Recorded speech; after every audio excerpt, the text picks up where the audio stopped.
Top Thrill 2 is easily the most anticipated roller coaster to open in 2024, and it's totally understandable. After almost 3 years of waiting, we will finally get to experience the ride again, just with an added 420-foot tall spike and slightly weaker launch. Don't get me wrong, I'm super excited for this edition, but ever since it was announced, I've had the same thought in the back of my mind. What's the point of even remodeling the ride?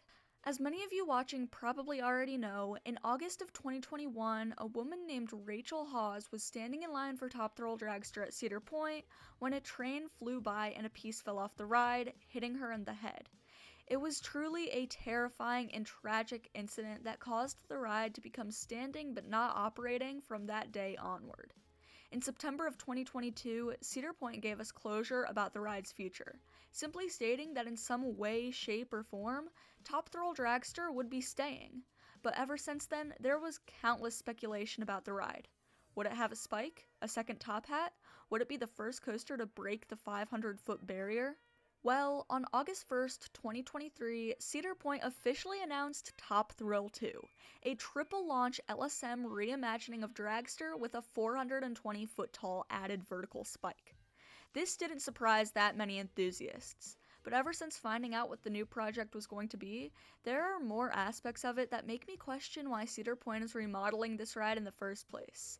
And there are two key points that stand out to me the most, so let's get right into it. The first point is obvious: the name.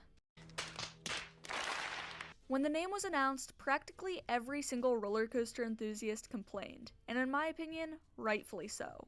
Top Thrill 2 is a very basic, low-effort name. But that's not all. You can tell that Cedar Point is trying to erase the memory of the horrific accident that follows the ride's history, which makes sense. Keeping the ride's original name wouldn't be great for marketing purposes, which is why during the speculation phase of this ride's transformation, many speculated that the name of the ride would be completely different, and I agreed with this. But instead, we got Top Thrill 2, which stays extremely close to the original name.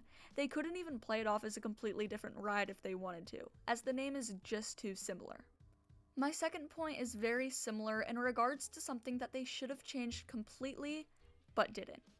The whole reason why the Top Thrill Dragster incident happened in the first place was because of the placement of the queue line. So, once again, everyone assumed that the queue would be placed in a completely new spot that's different from the old one to prevent another potential accident. And rightfully so. But if you take a close look at the concept art, you can see that the ride's entrance and queue line is in the exact same spot. This does not make any sense, as the sole reason why this ride stood SBNO for so many years and is now undergoing an entire remodel is because Cedar Point wanted to learn from their past mistakes and change the entire experience so that another accident wouldn't happen again. And so that the media and GP can think of the ride as a completely new coaster. But with these two key issues, it really made me wonder why they changed the ride in the first place, as the spike and improved launch were supposed to just be extras for an overall larger, safer, and completely different ride. So what are your thoughts on the ride? Personally, I'm super excited to get on it.